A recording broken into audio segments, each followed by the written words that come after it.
you, thank you, thank you. The U.S. tax code is so large and so out of control, like the rest of Washington, that I couldn't carry it on stage. As you can see, the U.S. tax code takes 8 people to lift. The U.S. tax code is 16,000 pages long. If you stack it vertically, the U.S. tax code would be nearly 7 feet tall. It costs nearly $260 billion to comply with the tax code. That money is flushed down the toilet and wasted.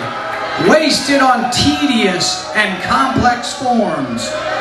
A think tank recently asked 45 accountants to do a tax return for the average American family. You know how many answers they got? How many different answers? 45 different answers. It costs over 6 billion working hours to comply with the tax code.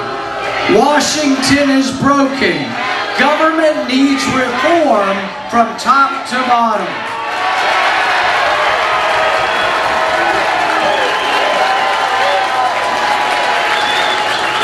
It's not just the tax code. The regulatory code is 79,000 pages long.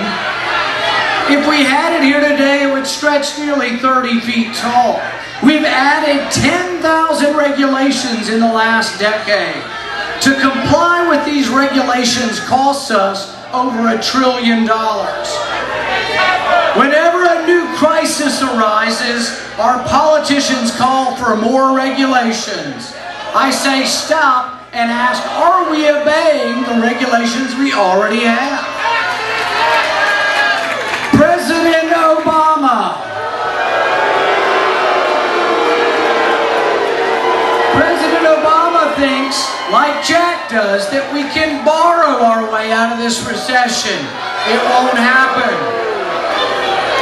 President Obama believes that jobs are created by government. We believe that private individuals, business and women create jobs.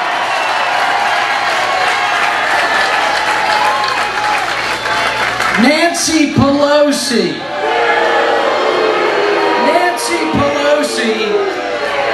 Nancy Pelosi says we can read the 2,500 pages after they pass the bill. Obamacare is going to cost $1.2 trillion, but they tell us, oh, it's really not going to add anything to the debt. I don't believe it, and Kentuckians don't believe it.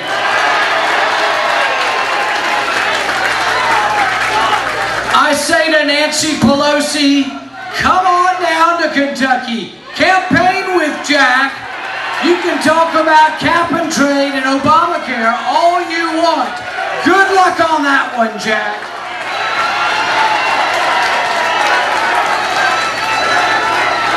Now everybody knows that Jack had to eliminate certain words from his fancy farm dictionary.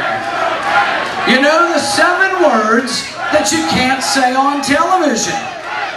In addition, there are 6 more words you won't hear Jack say. President Obama, Nancy Pelosi, Harry Reid.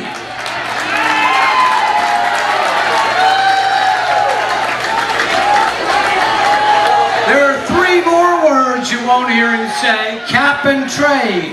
He was for it before he was against it. Who knows where he is at this point?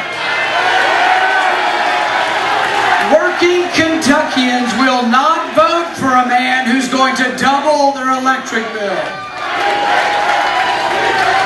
With every new crisis, the left calls for more government. Listen to them chant, more government, more government, more government. We are operating a government that drifts from crisis to crisis. Rahm Emanuel says, let no crisis be wasted. Take every crisis and use it to expand government. This kind of thinking is destroying America. The bills are thousands of pages long. Is it too much to ask them to read the bills? waiting period. Let's have them wait 20 days for every page. That'll keep them busy for a while. I think America's greatest days lie ahead of her.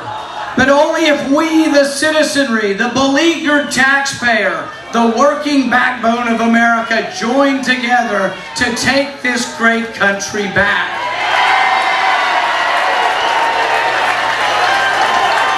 To unleash the power, the brilliance, the exponential energy of capitalism. To show that once again, we can be that beacon of liberty that shines so brightly that all people in all nations wish to emulate this grand experiment of freedom. Thank you, Fancy Farm, and God bless America.